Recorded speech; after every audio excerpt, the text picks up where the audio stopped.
তোকে আজ মেরেই ফেলবো আমি। তুই আমার হাত থেকে আর বাঁচতে পারবি না। না না, তুমি এটা করতে পারো না, প্লিজ। তুমি তুমি এরকম করতে পারো না। নিশ্চয়ই পারি। কে ওখানে? তুমি আমার সঙ্গে যা করেছো তারপরে তো আমি নিশ্চয়ই করব। কে ওখানে?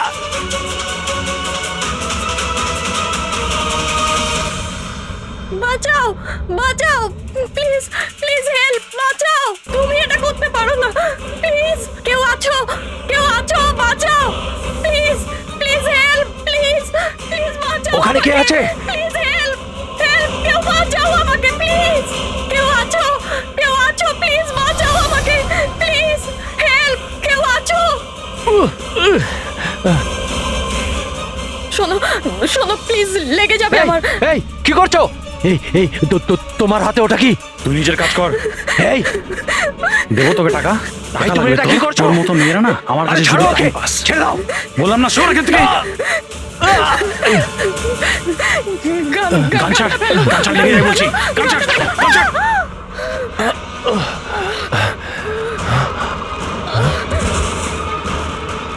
এই গুলি করে দিলে,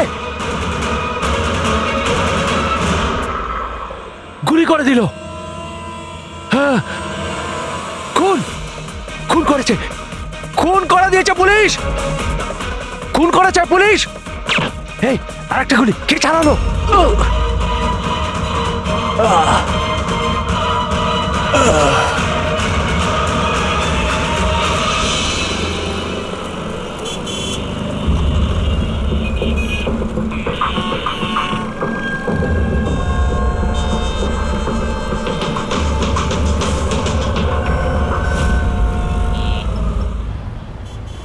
মাফ করবেন, খুন আপনি দেখেছেন? কিন্তু আপনি দেখলেন কি করে? বলতে চাইছি যে আপনি তো দেখতে পাই না, তাই তো। হ্যাঁ, ওই আর কি, মানে বলতে চাইছি আপনি দেখলেন কি করে খুন হতে? এইটার সাহায্যে। এটার সাহায্যে? কি এটা? এটা সেন্সর গ্লাভস। এতে সেন্সর ফিট করা আছে, যার থেকে অদৃশ্য তরঙ্গ বেরিয়ে যায়। ওই তরঙ্গের সামনে যা কিছু থাকে ওতে ধাক্কা খেয়ে ওগুলো ফিরে আসে। তাতে আমি জানতে পারি যে আমার সামনে কি হচ্ছে। মানে এক প্রকার এটা আপনার চোখের কাজ করে? হ্যাঁ, আপনি সেটা বলতে পারেন। আরে কিন্তু এটা এটা কি করে হতে পারে? হতে পারে। এক মিনিট, আপনি আপনি একজন মহিলা, আপনি চুল বেঁধে রেখেছেন। স্যার এটা তো ইনি আন্দাজেই বলছেন। আর আপনি আপনি বেশ গোলগাল দেখতে, হেলদি ইয়াং বয়।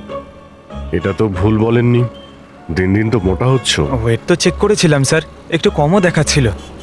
আপনি বলছেন যে এই ডিভাইসের সাহায্যে আপনি দেখেছেন কাউকে খুন হতে? একটা মেয়ের খুন হয়েছে স্যার, তাকে গুলি করা হয়েছে, গুলি।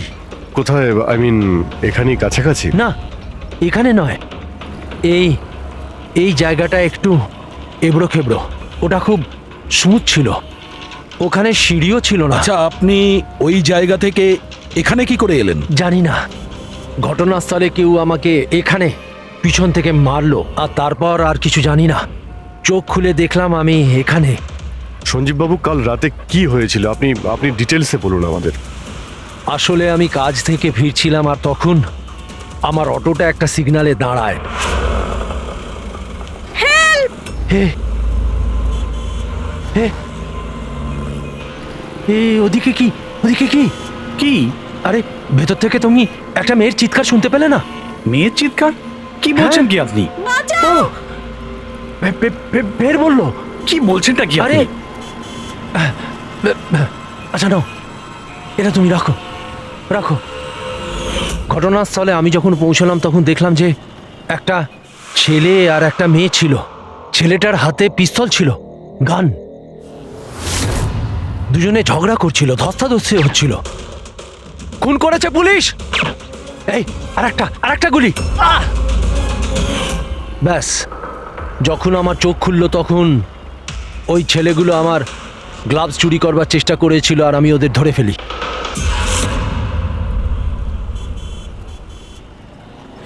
আর আপনি অজ্ঞান হয়ে যাওয়ার পরে খুনি আপনাকে এখানে নিয়ে এসছে আর এখানে ফেলে পালিয়ে গেছে। হ্যাঁ, হতে পারে। আচ্ছা, ওই জায়গাটা কোথায় যেখানে মেয়েটার গুলি লেগেছিল? না স্যার, আমি জানি না। আচ্ছা, আন্ধারিতে ওই অটো যে সিগন্যালে দাঁড়িয়েছিল, যেখানে আপনি মেয়েটার চিৎকার শুনেছিলেন, সেই জায়গাটা জানেন আপনি? মনে আছে? আই অ্যাম সরি, আমি এ ব্যাপারে আপনাদের হেল্প করতে পারবো না। ইটস ওকে, ইটস ওকে, আপনি চিন্তা করবেন না, আমরা ওই জায়গাটার খোঁজ নিয়ে নেব। কিন্তু কি করে? ওই অটো ড্রাইভারকে জিজ্ঞাসা করব। এত বড় শহরে ওই ড্রাইভারকে আপনি কোথায় খুঁজে পাবেন স্যার? পেয়ে যাব। ওদের নেটওয়ার্ক খুবই ফাস্ট, সারা শহরে ছড়িয়ে আছে, পেয়ে যাব। ওনার নাম, ঠিকানা বা অন্য কিছু জানেন আপনি? ও ও টুপি পরেছিল আর পুরনো গান শুনছিল 90-এর দশকের। আর ওর অটোতে আগুন নেভানোর যন্ত্রও লাগানো ছিল। আর হ্যাঁ, ওর কথাবার্তা দেখে মনে হচ্ছিল ও উত্তর ভারতে থাকে। হ্যালো, কি? উত্তর ভারতের লোক? পুরনো গান শোনে, আবার টুপিও পরে, আগুন নেভানোর যন্ত্রও আছে ওর অটোতে। ঠিক আছে, দেখছি।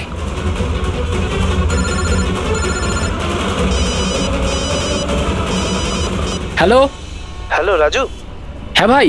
সিআইডি অফিসারেরা একজন অটো চালককে খুঁজছে যে টুপি পরে আর ওর গাড়িতে নাকি একটা আগুন নেভানোর যন্ত্র লাগানো আছে। টুপি ঋষিদ হবে ভাই। হ্যাঁ রাজু, বল। ঋষিদ, কাল রাতে কি আন্ধেরির কোনো সিগন্যালে ছিলিস? হ্যাঁ ছিলাম তো, বল। ওখানে কোনো প্যাসেঞ্জার নেমেছিল নাকি? হ্যাঁ, কিন্তু ও তো অন্ধ ছিল। কি হয়েছেটা কি বল? আরে ওর সাথে একটা দুর্ঘটনা ঘটে গেছে। সিআইডির লোকেদেরকে নিয়ে এসেছে, তোর সাথে দেখা করতে চায়। সিআইডি? সঞ্জীব বাবু, দেখে বলুন তো যে এই অটোওয়ালা কিনা। মনে পড়ছে কিছু আপনার? হ্যাঁ স্যার, ইনিই তো ছিলেন। হ্যাঁ, এই ছেলেটা। স্যার, আমি কিছু করিনি স্যার, আমি কোনো চিৎকার শুনিনি স্যার। হ্যাঁ স্যার, ইনি চিৎকার শুনেছিলেন, কিন্তু আমার স্ত্রী অসুস্থ ছিল, আমার হসপিটাল যাওয়ার ছিল, তাই আমি ওনাকে ছেড়ে চলে গেছি। আরে ভয় পেও না, তোমায় কেউ কিচ্ছু বলবে না। তুমি বলো এই লোকটাকে তুমি কোথায় নামিয়েছিলে? এই তো এই সিগন্যালে ছেড়েছি স্যার। তারপর ওই সিগন্যাল থেকে কোন দিকে গিয়েছিলেন উনি? এই সামনের গলিটার মধ্যে স্যার। ঠিক আছে, তুমি যাও। Thank you very much, thank you. আসুন। আসুন সঞ্জীব বাবু। অটোওয়ালা আপনাকে এই গলির মধ্যে আসতে দেখেছিল। এখানে দুটো রাস্তা আছে, একটা এটা আর একটা ওটা।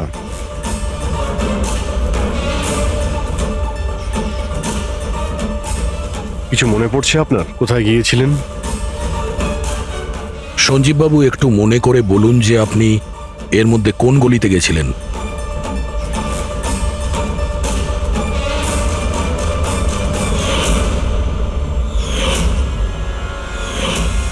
একটা পাখির মতো দেখতে মূর্তি ছিল। চলো আমরা এখান থেকে শুরু করি। সামনে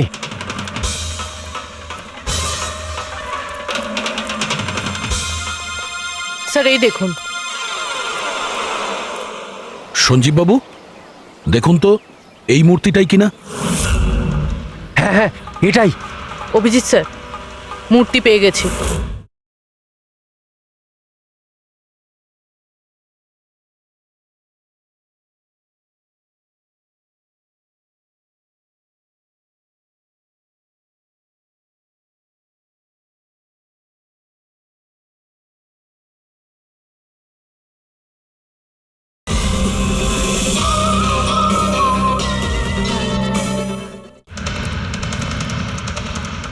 এটা কি? আরে গুড। এই যে এইটাই। আচ্ছা, এর পরে সঞ্জীব বাবু, এরপর মনে আছে আপনি কোথায় গিয়েছিলেন? 3টে গোল দেখতে পেয়েছিলাম। তোমরা ওই দিকটা দেখো, আমরা এদিকে যাচ্ছি।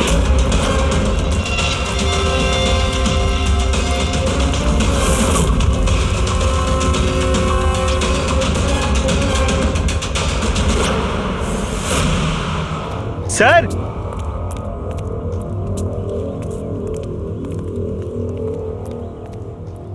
হ্যাঁ, এটা রাউন্ড শেপ, একটা নিচে আর একটা। এরপর এরপর এরপর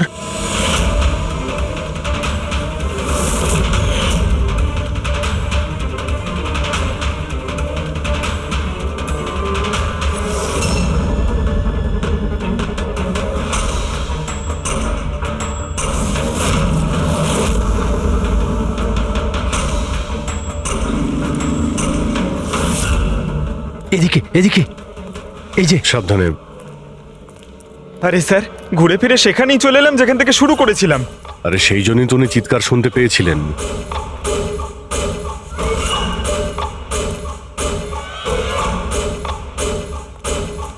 স্যার, এই জায়গাটা একেবারে জনবসতির মাঝখানে, তাহলে গুলি চলার আওয়াজ কেউ শুনতে পাইনি কেন? কারণ গানে সাইলেন্সার লাগানো ছিল।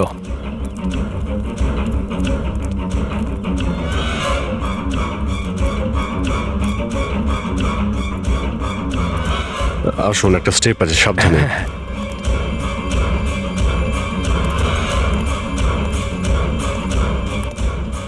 না না, ঠিক আছে।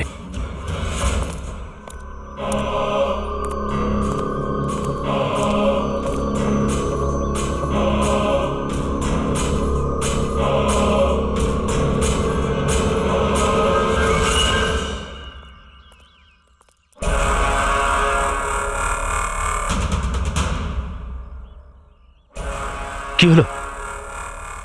আপনারা দাঁড়িয়ে পড়লেন কেন? কি আছে? লাশ পেলেন? সঞ্জীব বাবু, আপনি বলেছিলেন গুলিটা কোনো মেয়ের লেগেছিল।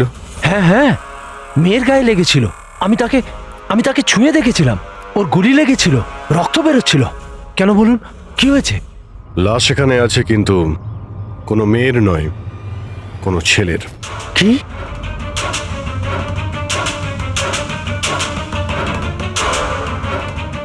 He is dead. মনে হচ্ছে সেই যে ওই মেয়েটাকে মারার চেষ্টা করেছিল। স্যার, ওনার কথা অনুযায়ী এখানে দুটো গুলি চলেছিল। হয়তো হয়তো এই দ্বিতীয় গুলিটায় মারা গেছে।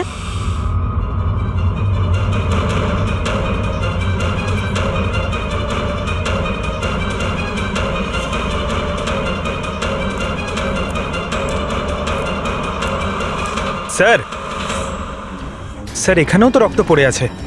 ওটা যদি ওর রক্ত না হয় তাহলে এই মেয়েটার হতে পারে। গুলি তো ওর এখানেই লেগেছিল স্যার। যদি মেয়েটার এখানে গুলি লাগে তো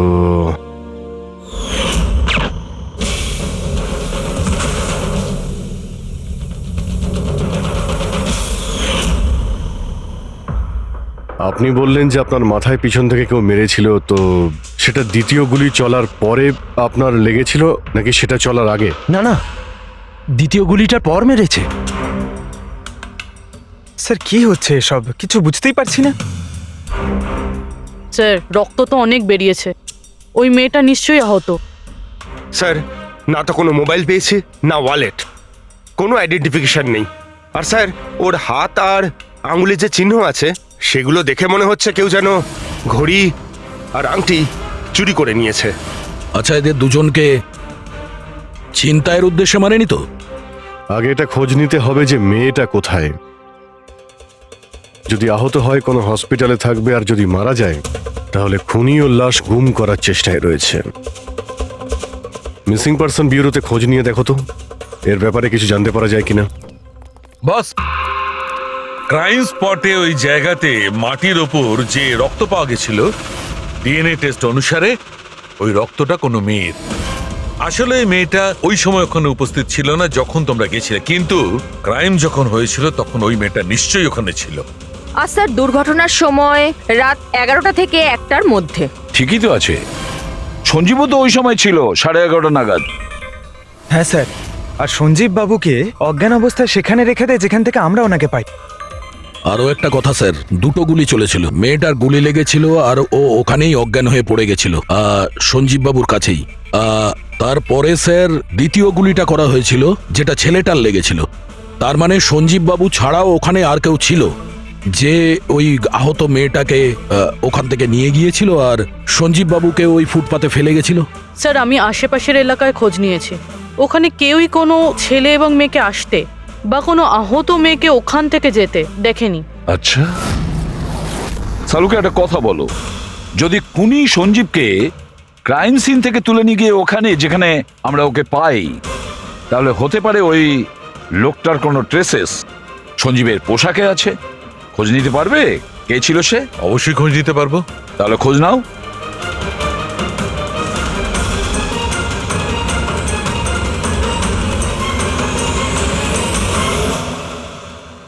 স্যার, হ্যাঁ, লাশ শনাক্ত করা গেছে। ওর নাম হলো অনিকেত স্যার, আর ওর বাড়ির লোকজনও হারিয়ে যাওয়ার রিপোর্ট লিখিয়েছিলেন। অনিকেত, দেখুন আপনার ভাই অনিকেতের বডি আমরা বন্ধ কারখানায় পেয়েছিলাম। আপনারা কি বলতে পারবেন উনি কেন এখানে এসেছিলেন? আপনার ভাইয়ের খুন হয়েছে, আশা করব আপনারা আমাদের কাছে কিছুই লুকোবেন না। যদি আপনারা সত্যি না বলেন তাহলে আমরা তো খুনিকে ধরতেই পারবো না। স্যার এরকম কিছু নয় স্যার, গত কয়েকদিন ধরে খুবই অদ্ভুত বিহেভ করছিল। অদ্ভুত মানে? প্রায় বাইরে থাকতো স্যার, সারাদিন। আমরা অনেকবার জিজ্ঞাসা করার চেষ্টা করেছি, কিন্তু কিচ্ছু বলতো না। গতকাল সকালেও 11টা নাগাদ চলে গেছিল। কোথায় গেছিল কিচ্ছু বলেনি। সারা দিন ধরে স্যার ঘরে ফেরেনি। সকালে উঠে দেখি সারা রাতেও বাড়ি ফেরেনি। তারপরে গিয়ে আমি পুলিশের কাছে কমপ্লেন করি। তো সারাটা দিন ফোনে কোনো কথা হয়নি? স্যার আমি ওকে সারাদিন ধরে ফোনে কল করছিলাম, কিন্তু ফোনেই পাচ্ছিলাম না ওকে। এরকম কবে থেকে চলছিল? স্যার জানি না কবে থেকে, গত কয়েক বছর ধরে তো সিঙ্গাপুরেই ছিল। এই তো কিছু মাস আগেই ইন্ডিয়া এলো, তখন থেকেই এরকমই বিহেভ করছিল। সিঙ্গাপুরে কি কাজ করতেন ইনি? ওখানে হোটেলে জব করতো। এ বিবাহিত ছিল? না স্যার, বিবাহিত ছিল না। কোনো মেয়ের সাথে এর সম্পর্ক ছিল? কারণ মরার আগে ও কোনো মেয়ের সঙ্গে ঝগড়া করছিল। জানি না স্যার, আমরা কিছুই জানি না এর কোনো মহিলার সঙ্গে কোনো অ্যাফেয়ার বা বন্ধুত্ব আছে কিনা, কিছুই জানি না। স্যার স্যার এনাদের থেকে অনিকেতের নাম্বার নেই আর কল রেকর্ডস চেক করি স্যার। তাতে জানতে পারি যে একটাও মেয়ের নাম্বার নেই স্যার, শুধু ছেলেদের সঙ্গেই কথা বলতো, আর বেশিরভাগই ওর সঙ্গে যারা কাজ করতো তাদের। আর স্যার মৃত্যুর আগেও ও কাউকে ফোন করেনি নিজের ফোন দিয়ে। কোনো মেয়ের নাম্বার পাওয়া যাচ্ছে না, এটা তো খুব অবাক কাণ্ড। স্যার খুবই সাদাসিধে লোক ছিল, শুধু নিজের কাজ নিয়েই ব্যস্ত থাকতো। ঠিক আছে, আপনারা যেতে পারেন। যদি দরকার হয় আপনাদের ডেকে নেব।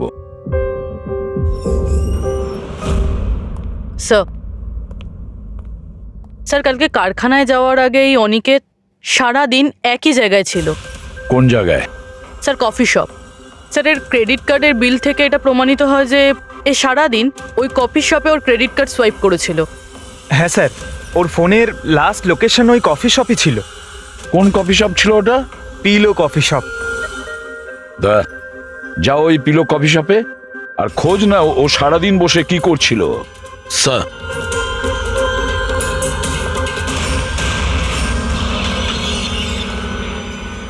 বস কি খবর নিয়ে এসেছো? এমন খবর এনেছি যেটা আমাদের কাছে খুব জরুরি। কি? এর পোশাকের মধ্যে আমি কয়েকটা আলাদা আলাদা ডিএনএ স্যাম্পল পেয়েছি। কিছু মানে? কিছু মানে 5 জন লোকের ডিএনএ স্যাম্পল পেয়েছি। 5? হ্যাঁ 5, আর এই 5 জনই মেয়ে। আর সঞ্জীবের জামা কাপড় থেকে আমরা 2 ধরনের ডিএনএ পেয়েছি, আর এই দুটো স্যাম্পল অনিকেতের জামা কাপড় থেকে পাওয়া স্যাম্পলের সঙ্গে ম্যাচ করে গেছে।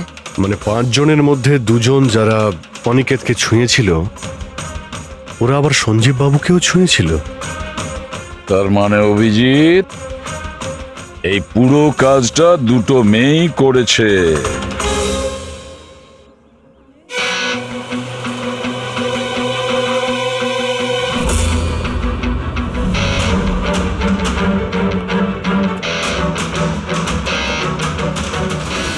আচ্ছা এই ছবিটা দেখুন, আপনি একে চেনেন?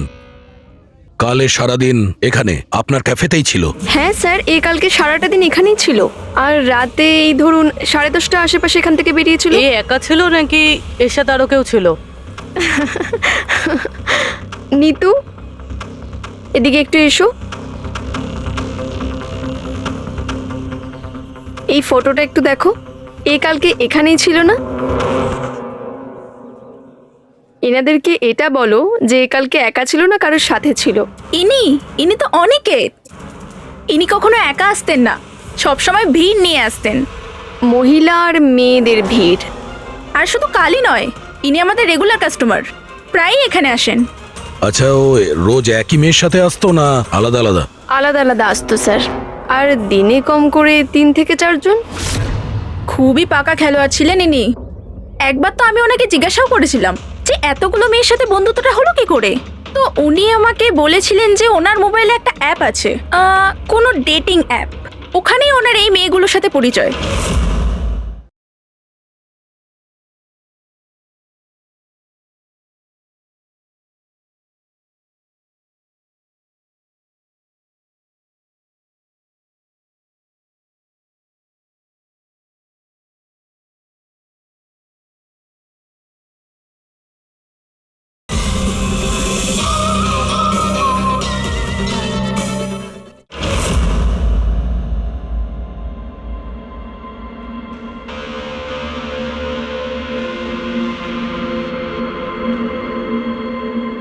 কিছু জানতে পেরেছো?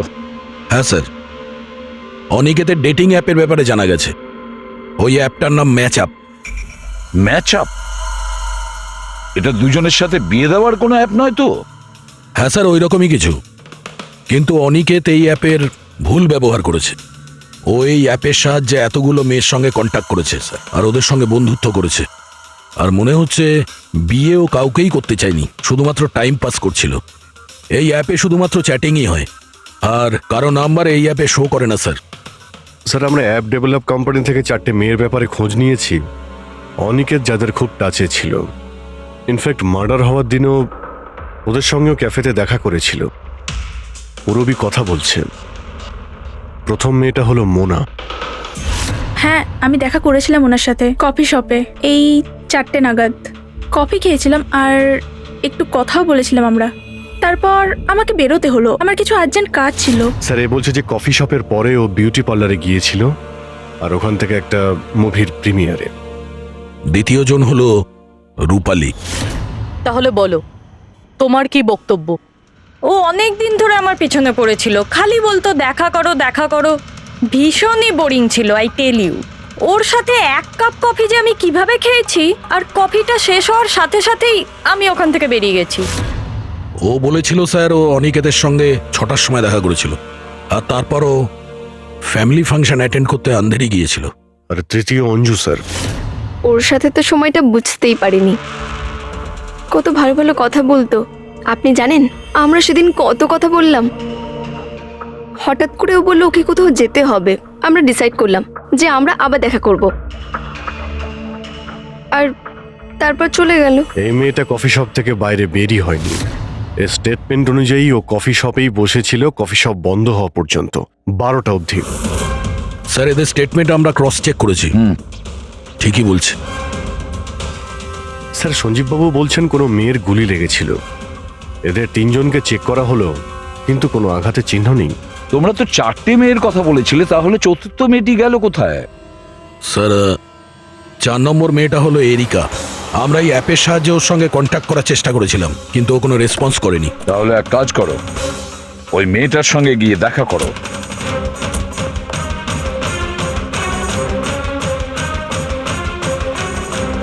রজত, তাড়াতাড়ি রেডি হও। আর কত সময় নেবে? এতটা সময় তো মেয়েরাও নেয় না। আসছি বাবা, জাস্ট 2 মিনিট। Excuse me. হ্যাঁ বলুন, কাকে চাই? এরিকা। হ্যাঁ আমি, কিন্তু আপনারা? সিআইডি। সিআইডি? এসব কি? হ্যাঁ, কি হয়েছে স্যার? স্যার, কোনো প্রবলেম হয়েছে? আপনাকে আমরা মেসেজও করেছিলাম ম্যাচ আপ অ্যাপ থেকে। আপনাকে সিআইডি ব্যুরোতে আসতে বলেছিলাম, আপনি আসেননি, তো আমাদের আসতে হলো। Match up app? এটা কি? Dating app. Dating app? তুমি এই ডেটিং অ্যাপে কি করছো? হ্যাঁ, শোনো, ওনাদের কোনো ভুল হচ্ছে, আমি কোনো ডেটিং অ্যাপে নেই। সেটা কিভাবে হতে পারে? আপনার প্রোফাইল আছে, আপনার ডিসপ্লে পিকচার রয়েছে। শুনুন, আমি একজন বিবাহিতা, আমি কোনো ম্যারেজ সাইট বা ডেটিং অ্যাপে নেই। ইনি আমার হাজব্যান্ড রজত, আর আমি ওনার সাথে বিয়ে করে খুব হ্যাপি। আমার এসব করার কোনো প্রয়োজন নেই। ম্যাডাম, আপনি যদি সত্যি বলেন তাহলে এটা কি? আপনার প্রোফাইলে এই ডেটিং অ্যাপে কি করে? দেখুন, আমি সত্যি বলছি, আমি জানি না এটা কি। আমি এরকম কোনো প্রোফাইলই বানাইনি। তো আপনি এটা বলতে চাইছেন যে আপনার নামে কেউ ফেক আইডি বানিয়েছে। আচ্ছা, আপনি কোনো অনিকেত নামে কাউকে চেনেন? অনিকেত? এই লোকটা। না স্যার, আমি একে চিনি না। স্যার, কি করছেন আপনারা? কেন আমাদেরকে ডেকেছেন? আমরা আপনাদের বলিনি, কিন্তু অনিকেত, যার সঙ্গে আপনারা কফি শপে দেখা করেছিলেন, ওর খুন হয়ে গেছে ওই রাতেই। কিন্তু স্যার, আমরা ওকে কেন মারবো? আমরা তো ওকে ঠিকমতো চিনতামই না। ইনফ্যাক্ট এই ঘটনার কিছুদিন আগে তো ওর সাথে চ্যাট হয়েছিল আমার অ্যাপে। হ্যাঁ, আর ওই দিনই তো আমি প্রথমবার দেখা করেছিলাম ওর সাথে। আর আমার সাথে তো ওর সেরকম কোনো শত্রুতাও ছিল না। আর আমি তো ওই অ্যাপেই নেই, এমনকি আমি ওকে চিনিও না। ওই অ্যাপের প্রোফাইলে আপনার পার্সোনাল পিকচার ছিল। সেই পিকচার আপনার ফোন থেকেই নেওয়া হয়েছিল। কোনো স্ট্রেঞ্জারের কাছে আপনার ছবি কিভাবে আসবে? ম্যাম, আমি জানি না আমার ছবি কিভাবে ওর কাছে গেল। আমার ফোন কিছুদিন আগে হারিয়ে গিয়েছিল। ফোন চুরি হয়ে গেছে? কোথায়? স্যার, ঠিক জানি না, মনে পড়ছে না। কোনো ব্যাপার না, আপনারা কিছুক্ষণের জন্য আমাদের সাথে কোঅপারেট করুন, আমরা জেনে যাব খুনিকে। ফ্রেডি?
সঞ্জীব বাবু, এদের মধ্যে কেউই না যে ওদিন ঘটনাস্থলে ছিল?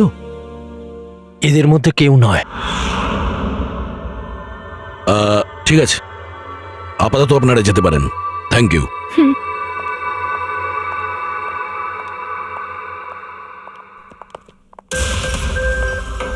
না স্যার, এদের মধ্যে তো কেউ না। স্যার, বাকি তিনজনের মতন ওরও কোনো চোট নেই, কিন্তু কিন্তু ওই মেয়েটার আঘাত ছিল, চলার অবস্থাই ছিল না। কিন্তু সালুকে যে আমাকে বলল ও সঞ্জীবের পোশাকে যে ডিএনএ টেস্ট করেছিল, তাতে তো দুটো মহিলার ট্রেসেস পাওয়া গেছে। ঠিক আছে, কিন্তু একজন আহত হতে পারে, আরেকজন সেও তো ওই চারজনের মধ্যে একজন হতে পারে। স্যার, এই চারজনের জল খাওয়ার গ্লাসগুলো ফরেন্সিকে পাঠিয়ে দিয়েছি, রিপোর্ট আসবে। স্যার, হ্যাঁ স্যার, ওই দুটো মেয়ের ডিএনএ এই চারজনের সঙ্গে ম্যাচ করেনি। কি ম্যাচ হচ্ছে না? তাহলে মেয়ে দুটোকে পাবো কি করে? এক মিনিট। কি হলো সঞ্জীব?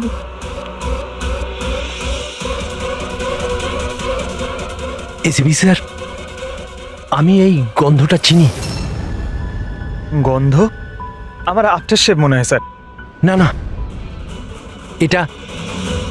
এটা ওই গন্ধ যেটা আমি ঘটনাস্থলে পেয়েছিলাম, একদম ওটার মতো। কফি আর চা?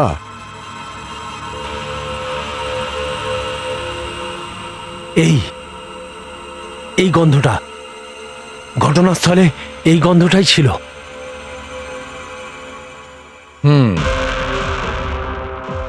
আর আমি পঙ্কজের জামার হাতার ওপরে কফির দাগ পেয়েছি। হ্যাঁ স্যার, ওই সকালে কফি বানাচ্ছিলাম না, তাই একটু পড়ে গেছিল। তার মানে ডক্টর সালুখে ওই ক্রাইম সিনে কফি আর চায়ের মিশ্রিত একটা গন্ধ ছিল। ক্রাইম সিনে না খুনির কাছে?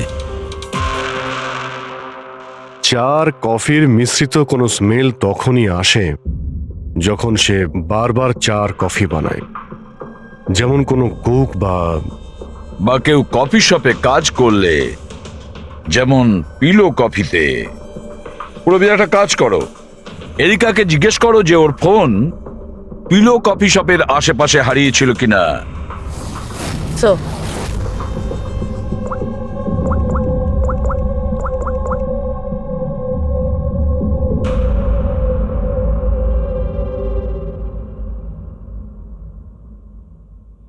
স্যার, হ্যাঁ স্যার ওনার ফোন ওখানেই হারিয়েছিল, ওই কফি শপে।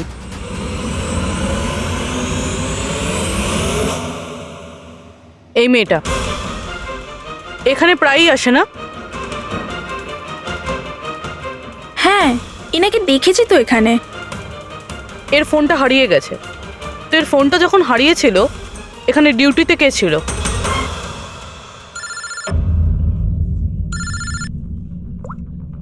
হ্যালো, হ্যাঁ ফ্রেডি।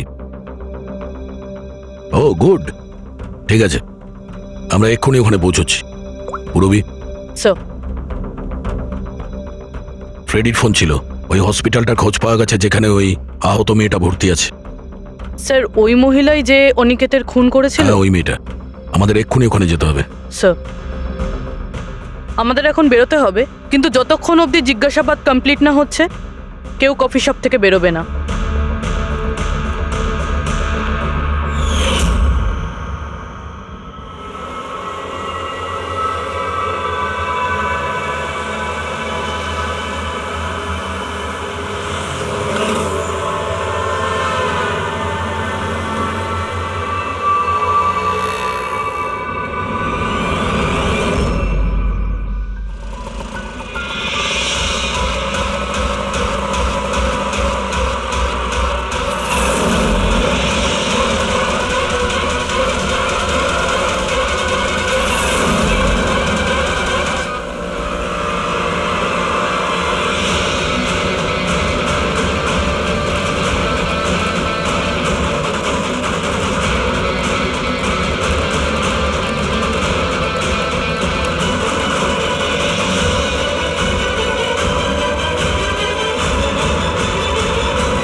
এক্সকিউজ মি, আমি এক্ষুনি আমার বোনকে ডিসচার্জ করাতে চাই। আপনি এক্ষুনি ডিসচার্জ পেপার তৈরি করুন, তাড়াতাড়ি। ডিসচার্জ? কিন্তু উনি তো এখনো কোমায়। দেখুন, আমার এসব জেনে কোনো কাজ নেই, আমাদের এক্ষুনি এখান থেকে বেরোতে হবে। আপনি তাড়াতাড়ি করুন প্লিজ। এভাবে কি করে ডিসচার্জ করে দিই? ওনার প্রাণের থেকেও কি এমন বেশি জরুরি? দেখুন, আমার এত তর্ক করার কোনো সময় নেই, আপনি আমার সঙ্গে তর্ক করবেন না। তাড়াতাড়ি করুন প্লিজ, যেটা বললাম সেটা করুন।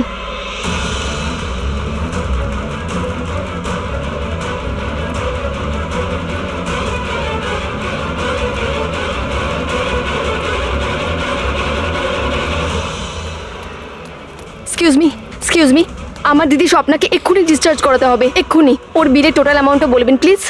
Excuse me. মনে হয় খুব তাড়া আছে তোমার।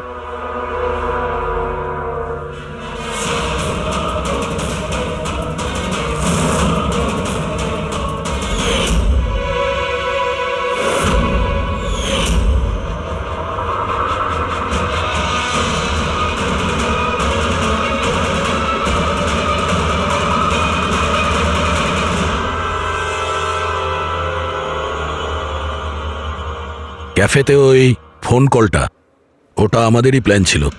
আমরা এটাই দেখতে চাইছিলাম যে ওই আহত মেয়েটার মিথ্যে খবরের জালে কে ফাঁসে। আর তুমি ফেসে গেলে। এটাও ভাবলে না যে সিআইডি তোমাকে ফলো করছে? তুমি নিজেই আমাদের এখানে নিয়ে এসেছো, আর তাই পালিয়ে কোনো লাভ নেই।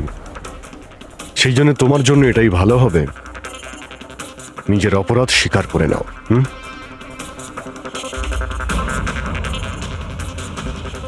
অনিকেত আমার দিদিকে জীবন্ত অবস্থাতে মেরে ফেলেছিল।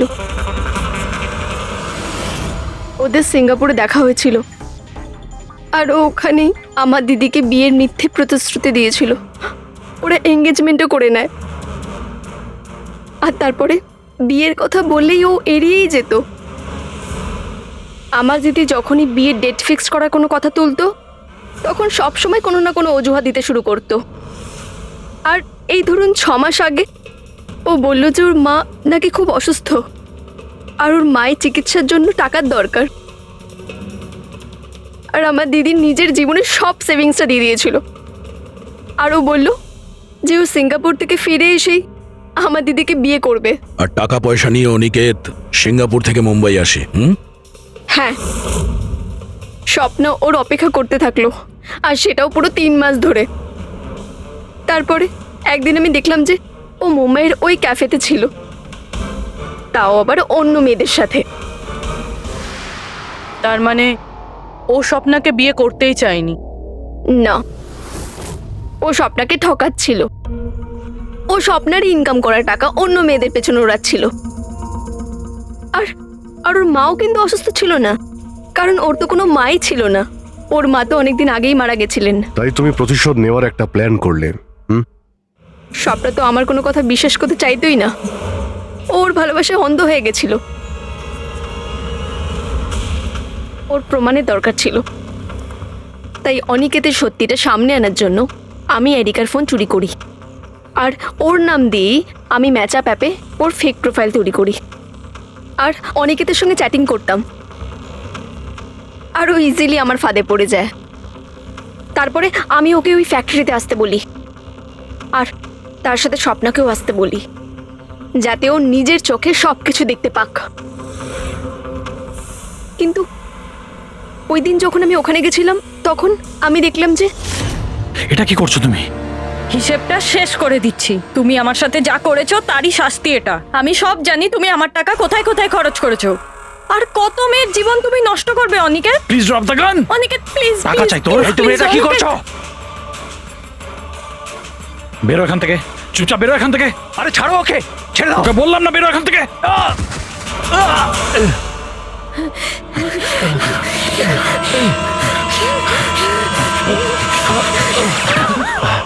এই, গুলি করে দিলে, গুলি করে দিল। হ্যাঁ, খুন খুন করে দিয়েছে পুলিশ। এই, আরেকটা গুলি কে চালালো? আরেকটা গুলি চালিয়েছে পুলিশ।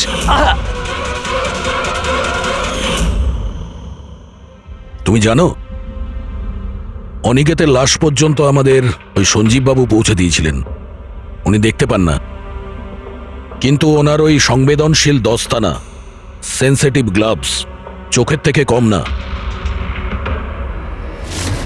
প্রতিশোধ নেওয়ার জন্য তুমি অনিকেতকে খুনই করে দিলে, কিন্তু এখন তো সারা জীবন জেলেই কাটবে। আর তোমার বোন স্বপ্না, যার জন্য তুমি এই সব করলে, সে তো আগে থেকেই কোমাতে রয়েছে। আর যেদিনও কোমা থেকে ঠিক হবে, সেদিন তোমার কাছেই যাবে, জেলের গরাদের পিছনে।